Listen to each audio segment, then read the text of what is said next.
Welcome to the Philip Wiley Show. Take a look behind the curtain of professional hacking and hear compelling discussions with guests from diverse backgrounds who share a common curiosity and passion for challenges and their job.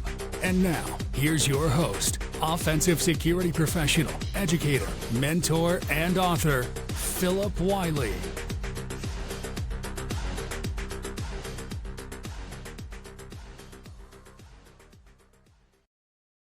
Hello and welcome to another episode of the Philip Wiley Show.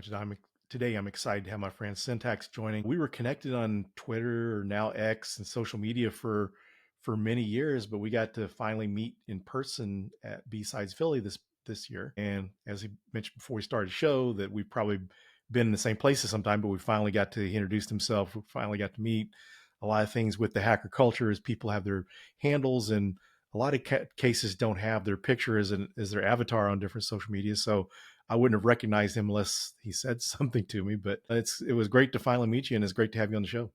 Yeah, thanks. It was wonderful to meet you too. Yeah, I know that we have been orbiting around through any of the myriad of events that we've both been to, and yeah, I'm glad we finally got to sit down and actually meet at B-Sides Philly.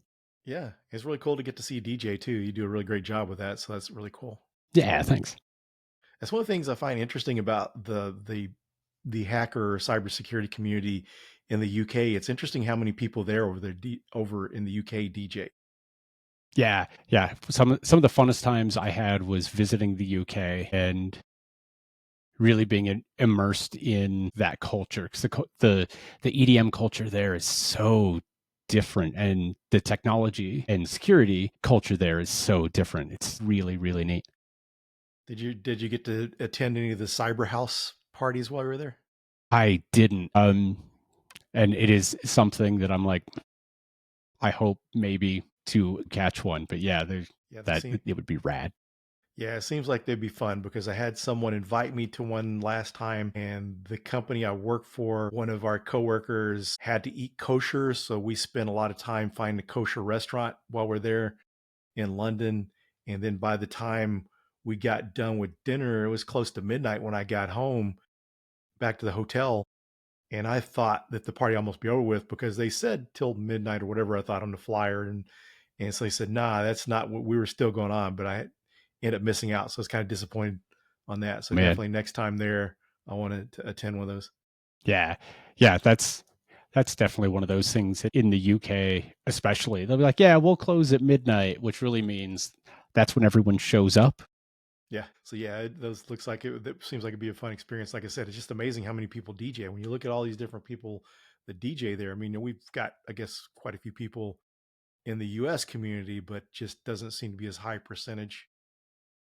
Yeah. And I think a lot of that is the EDM culture in the UK is so much bigger than it is here, where, I mean, pop music is king here. In the UK, you'll have 4 or 5 radio stations playing 3 or 4 different genres of EDM music, and then one pop station. You know, you have BBC Radio 1, and BBC Radio 1 still plays EDM music at night. It's just such a bigger genre there. Yeah, that's pretty cool. So before we get too far into the episode, if you wouldn't mind sharing your hacker origin story, kind of how you started up until where you're at now in your career. Yeah. So I think all of this started in, I think it was 1989 or so. I was still very young, and my dad was really, really forward thinking, especially when it came to technology.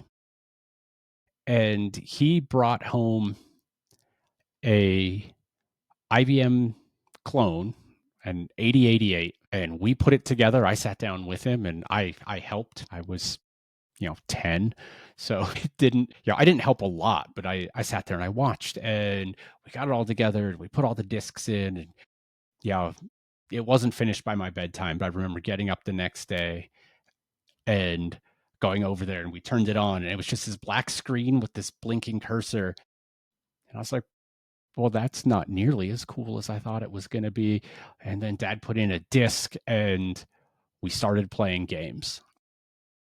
Some of them were text based, some of them had very rudimentary graphics, but that blew my mind. And I wanted to know how it worked and how it goes together. That was really that kind of start where, we built this thing and now it can do whatever we wanted it to. And Dad ended up getting a modem, and this was several years later with another machine that we had put together. And I think, like a lot of the hacker kids in that time period, I got in a lot of trouble with my parents because I was racking up long distance phone charges, calling BBSs and finding this, but there was just all of this information all of a sudden now at my fingertips. And I could post on places and people would respond to me like a person, not like some little kid from podunk nowhere. And it just kept going. In high school, there was, I had acquired a lineman's telephone and was learning how to do some phone phreaking and climbing up telephone lines to see how everything worked up the telephone poles and plugging into the DMARCs and just continuing to sponge all of the information that I could, finding text files and finding these interesting places on the internet. The first time I was on a website, and this would have been mid 90s, that I looked at the source and I saw a hacker's signature at the very bottom. Like, you would scroll all the way down to the bottom of the HTML, and there was a so and so was here, and it's like, there's more of us. And it was huge. And so in 95, the movie Hackers came out, and I asked my mom, hey, I want to go see that movie. And she looked at it and went, no, absolutely not. There's no way. And I was like, well, what about this other movie? She's like, oh yeah, no problem. Here's $10. Go get some popcorn, go see the movie. And I just went and watched Hackers. And between Hackers and Sneakers and War Games, these early movies, because I lived in a very rural area. There was no one else doing anything like this, at least that I knew of, in the small town I lived in. But seeing that, being like, there are other people. Like, they wouldn't make a movie about it if there wasn't other people out here doing these things. And so my senior year of high school, my high school got this huge grant to put in this state-of-the-art technology center and to digitize student and teacher records, everything. And so I show up and, man, there's this brand new computer lab and they were offering computer classes. So I signed up for it. And I actually signed up for the advanced class. And I wasn't a real good student in high school, but I signed up for this advanced class and they were like, you're going to have the teacher or someone like sign off on this because you're not that good of a student and this is an advanced class. So I sat down for the test and they were like, yep, you know exactly what you're talking about. We'll have you in this class. And I got so bored. It turns out that they were teaching very, very basic things in this advanced class, but it was still advanced for the area and for the time. And so I spent the entire time just hacking on the school's network and found some misconfigurations and some things that allowed basically anyone to arbitrarily just access all of the student and teacher records. And I did what I thought was the responsible thing. So I took it to my vice principal, who came into our class several times, and he's like, I'm all about technology. We're here. If you have any suggestions or anything, bring it to my attention. So I did. And I took it in there, and at first he didn't believe me. I was like, hey, I can just access everything. And they were like, sure you can.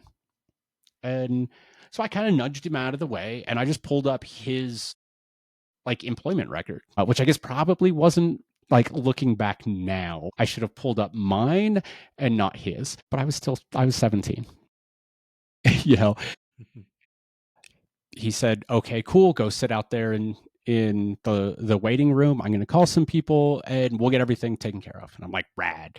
So I sit down and about 3 hours roll by, and so it's just before the end of the day bell, and two big dudes in suits walk in, and one of them stands in front of me and just kind of glares, and at this point, I'm a 4'11", 85-pound punk rock kid. The other one goes in the office and talks for a bit, and then they come out and they ask me to stand up, and I was like, yeah, okay, what's up? And they grab me and they put me in handcuffs as the final bell is ringing, and they drag me out as everyone's coming out of class to go home. And it was like, well, that's fun. Luckily, my father worked for a fairly large corporation. He went and talked to the corporate lawyer, who they ended up getting me out. All the charges got dropped. But that, especially then in the late 90s, early 2000s, that was kind of that like badge of honor, right? Like, I got arrested for doing this thing and got accepted to a college, went there, dropped out after about a year because me and my friends were like, this is not for us. We started a consultancy, and I've been doing basically, offensive and security since then, minus a few years I took off to go semi-professionally race motorcycles and open a motorcycle shop with my dad for his kind of retirement plan. Very cool. Yeah.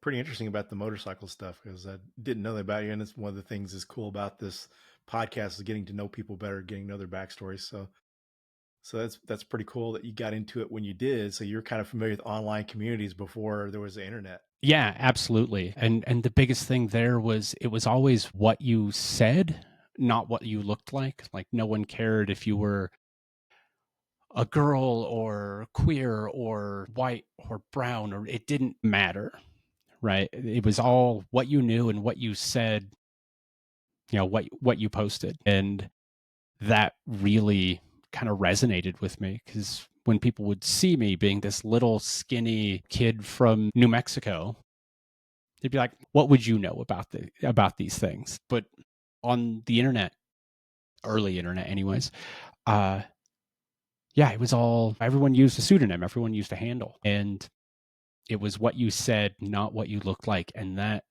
really stuck with me. Even now, there's still a piece of that that's left over from the early days, where everyone is really, really accepting for the most part in the hacker community, for sure, and InfoSec in general, that, yeah, it doesn't matter what you look like. It's what you know, what you can share. And that, I love that, like no other community in the world. Yeah, that's very cool, because I was going to ask you how you felt that the hacker community has evolved to where it's at now, because before it was just so unknown and underground, and now it's so more widely available and there's so many more people in it. Yeah, so it's evolved so much. And a lot of the old people, old like myself, yeah, a lot of us who have been in it since the early times, like, oh, it's changed too much, there's too many new people coming in, they don't really understand. It's like, no, it's just grown. There's still that culture of sharing information. I love going to the conferences, to all of them, especially the more hacker community based ones, because you can roll up to the bar or sit down on a couch or be listening to a DJ, and the person next to you could be, just a junior analyst straight out of college who's super excited, or it could be a guy who has a talk tomorrow on an O day that is super complex, and both of those people are fully willing to just sit down and talk and be nerdy, and because everyone, it seems to be, the excitement about what we do is still there. And as long as that stays, the community is going to be wonderful. Yeah, I do like the way, because my involvement, I haven't been involved that long, but just I do like that it's very welcoming, because I could see some of the conferences that I went to back in, wasn't that long ago, like 2018. You could see some of them were shifting to being more open to women and other underrepresented folks, whereas before, it was a good old boys club, and it's kind of good to see that shift. And I have a lot of faith and hope, because I think one of the good things I've kind of noticed is it seems like the younger generations are more open to that way of thinking compared to some of the older generations. Yeah, absolutely. I've really enjoyed. So the first major talk that I ever gave was at QueerCon. They're just beside DEF CON, right? And seeing the openness to the LGBTQ community, and then seeing things like Diana Initiative, and I'm so excited that we are actually opening it up, because it was for a long time people that looked like you and I. And that was it. And I knew some phenomenal women hackers, and I would always be like, "Hey, let's go to DEF CON. Let's go have fun." And they're like, "No, nope. It's too much of that old boys club." And I had never seen it myself, because I kind of fit that mold, right? And it wasn't until a little later, there was like, oh yeah, no, we absolutely need to start getting people who don't look like me here, because that's how things advance. And looking at the big conferences now and seeing what they have become, I think it's really, really wonderful to see so many people who aren't the, 30 something, men all sitting around. It's so good. And all of the different organizations that are doing things, Blacks in Cyber, the Diana Initiative, QueerCon, DEF CON Furs. I love those guys. Yeah, it's so good to see the diversity mirroring more of what the industry actually looks like, and having these people feel safe in the space and in the community. We're seeing so many more people willing to come and talk and share their knowledge, which I think is what the community is about. Yeah, I think that's awesome, and it's good. I think this is even more important in these times we're kind of going through here recently, where people aren't really valuing the diversity, and I think it's really important. It's good that they have a place that they feel welcome. I mean, the thing about it, even if you don't even look at it from that perspective, even just people like ourselves that may not feel comfortable around other people. It's like before I found this community, I was like super shy and quiet. I got into speaking, got involved in it, and actually I didn't go to my 40-year class reunion. I went and spoke at one of the Pacific Hackers conferences in California, because I wanted to be around more people that like to be hacked, that in the hacker community, more inclusive, more open and welcoming than going to my 40-year class reunion. And I think it was a good choice that I don't regret at all. I mean, because it was, getting up around time elections, and I'm not going to get political or anything, but it just wasn't people I wanted to be around. And one of the things that I love about the hacker community is just people being open-minded and welcoming, for the Yeah, most part. absolutely, and accepting. Yes. I spent quite a bit of time out there in the Beltway, and interacting with a bunch of security professionals there that came into it from a completely different path than myself. I kind of jokingly, say, when people ask, "Oh, how did you get into pen testing?" And it almost always just kind of slips out, off my tongue, that I got into it through crime. And the looks on the faces of some of the people who, especially out there in the Beltway, in the Maryland, DC, Virginia area, the look on their face, it's like I told them I was an alien, but then immediately they're like, "Okay, cool, now I want to know more." And I've never run into someone in this community that has just gone, "You know what? No, I don't want to talk to you anymore." And that's something that I enjoy, is that it doesn't matter. Like, we can find common ground, even if we don't agree on politics or anything. Just about everyone in the community is willing to sit down and be like, okay, I will listen to you and I will hear you out. And I might say, yeah, but have you thought about it this way? And I might hear something that they say, when they're like, hey, well, if you thought about it this way, and we can exchange information and ideas, and, it more than likely won't change who either of us vote for, but we will be a little more knowledgeable of how other people think and what they're thinking. And it's so huge. I mean, it's really something that I think there needs to be more of, especially outside of our community. I agree. Yeah, I definitely agree. That's one of the things that, some people bringing up big sporting events like the Super Bowl and so forth, how people can kind of get together and forget about the differences and have a good time. So yeah, I definitely agree that there needs a lot more of that, and it's more important now than probably ever. Yeah, and that's DEF CON for me. To me, DEF CON is Hacker Super Bowl. And it's really good to go back and see the hacker fam, right? Like, I don't know of any other industry where people are like, oh yeah, I'm going to go once a year to Las Vegas and eat bad overpriced food and stay in overpriced rooms in the middle of summer in Las Vegas, except us, because it is that hacker family, right? Like, I don't hear accountants being like, oh yeah, my numbers fam, right? Like, it's a very special thing that I really hope the community in 50 years still looks the same, or close anyways. Yeah, I agree. So what are some other conferences that are some of your favorites?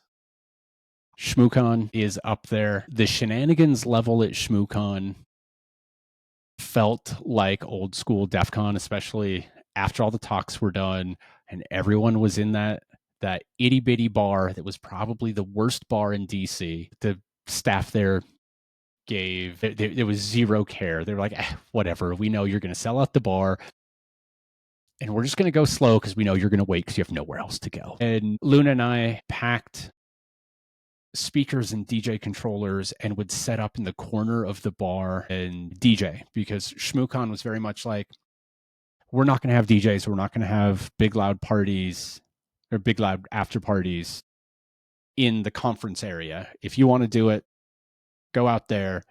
As long as the staff doesn't complain, it's fine. So yeah, that was always fun, just going and playing music and drinking and talking. And I've seen some amazing talks at Shmoo, things that I've used in my home. There's we actually have a little Docker container that's just constantly looking at my edge to see when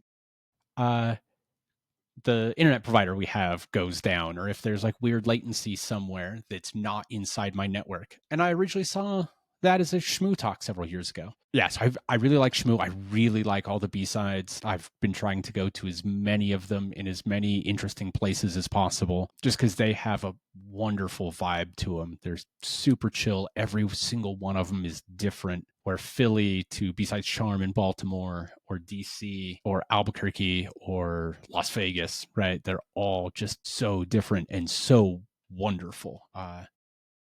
Yeah, love those. I tend to not go to cons like RSA or Black Hat. It just feels too, I don't know, corporate, too not the way. It feels too much like an accounting conference where you have all of these companies who want to scan your ID and send you 400 emails. And even when I go in as, someone running a pen test team or someone who's owning a consultancy, and 99% of the tools and stuff I wouldn't use, would have zero impact on my business. But I want to talk to these people because they're all a part of the industry. And lots of times, people manning the booth, those guys are interesting. Now it's, and especially when you go up and you're like, yeah, I'm not going to buy your thing, but tell me how it works because it looks neat. Yeah, I tend to just stick with the more community driven conferences. In fact, in 3 days, from when we're recording this. I'll be in Phoenix for CactusCon, another one of the super cool little cons. I'm sad I never got to Derby. That was one that wanted to do. In fact, had plans to do it the next year when they announced, oh, this is the last one. Like, it's like, oh, sad day. Yeah, I already have plans to do Tour Camp, which is another just wild time up on an island in just outside of Seattle. In fact, we have some fun shenanigans plans in the early planning stages there. So go to Tour Camp. It'll be fun. Heard of it, just never have been yet, but it sounds interesting. Yeah, it's also, so Tour Camp is great because admittedly, we're all a bunch of nerds, and a lot of us are not really good at camping, and it kind of shows. So Tour Camp is just, it's nerd camping in the best way possible. So yeah, I have a lot of folks that tune in that are just trying to get into cybersecurity or move to other areas. So what would your recommendations be for someone that wants to break into offensive security? Into offensive security, I'm just going to do security in general, right? My biggest piece of advice is to stay curious and to be as curious as possible. I think the biggest thing that has, I wouldn't say hurt, but has affected the industry lately is every community college across the country has a cybersecurity certificate course, and which is great. It's getting people these kind of hard skills, but it's almost impossible to teach the curiosity, right? The looking at something and being like, how does this work? How can I break this? How can I make this do something it was never intended to do? It's hard to teach that, but it's not hard as an individual if you're like, hey, I want to become more curious, right? So every day for a month, you're like, I'm going to learn about something, whether it's, and it could be, how does an LED work? Like, how does it make light? To what's in an email header? I know my partner, this was several years ago, when they were breaking into InfoSec, they got a phishing email, one of the really stupid ones of like, we have video of you in a compromising situation, blah, blah, blah, blah, blah, blah. And they also had one of the best responses, which is, cool, publish it. Like, was it good? Like, yep, that's wonderful. Because, when you call them out on it, generally, they just stop responding. And I was like, well, hey, let's see what we can see here. And so they're like, okay, well, how would we do that? And so we just started stripping email headers and looking at things, looking where it came from. And so this is really fun. So we dug down into it a bit, and we found that it got relayed through a fairly well-known multinational company's email server. And we're like, well, that's weird. And we're like, oh, hey, wait, we met their security team at B-Sides that year. So we go and dig through the because you got a stack of business cards, right? Whenever you go talk to those people. And we found one. We're like, oh, hey. So we emailed them. We're like, hey, we think this particular email server is compromised, and it's going back to this like weird kind of URL landing page. Like, you might want to check the thing out. And we sent that email off, figuring we were never, ever going to get a response. And about an hour later, we got a response with like 5 people attached to it. And they were like, what information do you have? And like, what did you do to figure this out? And so we sent them everything, what we did, how we did it, the whole nine. And it turns out that we had found a compromised email host that they had thought they had decommissioned, but it was still out there, and it somehow got compromised, and it was sending out thousands and thousands of these phishing emails. And they ended up getting it shut down, and they were like, that's amazing. And my partner actually got an interview with them because they were like, this is really cool. Like, we have some jobs open. And then we ended up they ended up giving us some drinks when we saw them at B-Sides the next year. And it was so cool to just be like, and we would have never found that. We would have never helped out these people that we met at a con if we hadn't have been curious. And I think that right there is the biggest thing. It's like, teach yourself, if you're not already just super curious, teach yourself to be curious. Do something that's just like, I'm going to do a deep dive into this. And it could be something not even tech related, right? Like, go learn about, I don't know, stormwater mitigation in your city. You'll find out that it's probably way more complex and way more interesting than you would think, but it's keeping that, your brain learning in that learning mode all the time. So when you do run into something that you're like, ooh, I want to learn how Metasploit works, or I want to learn how, I want to learn how to crack passwords. Your brain will still be in that cool, I'm curious and I want to dig into this mode. Very cool.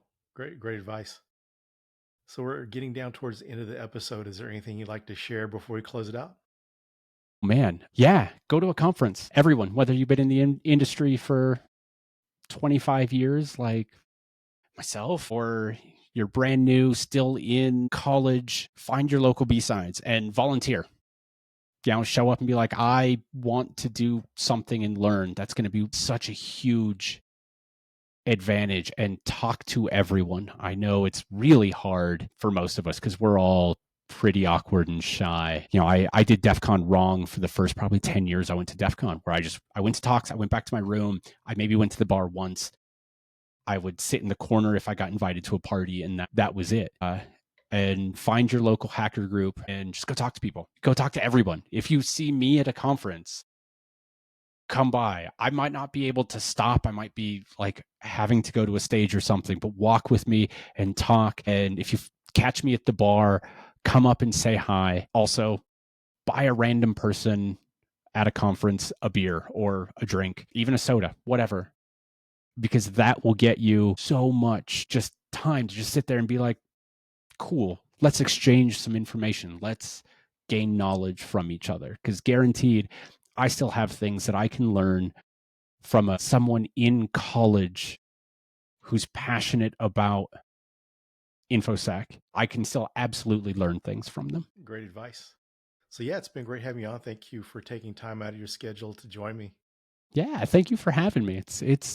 It's super fun, and we'll definitely get together again and have a drink at the next time we're in the same city. Yeah, I look forward to it. Yeah, absolutely. Thanks everyone, and we'll see you on the next episode. Thank you for listening to The Philip Wiley Show. Make sure you subscribe so you don't miss any future episodes. In the meantime, to learn more about Philip, go to thehackermaker.com and connect with him on LinkedIn and Twitter @Philip Wiley.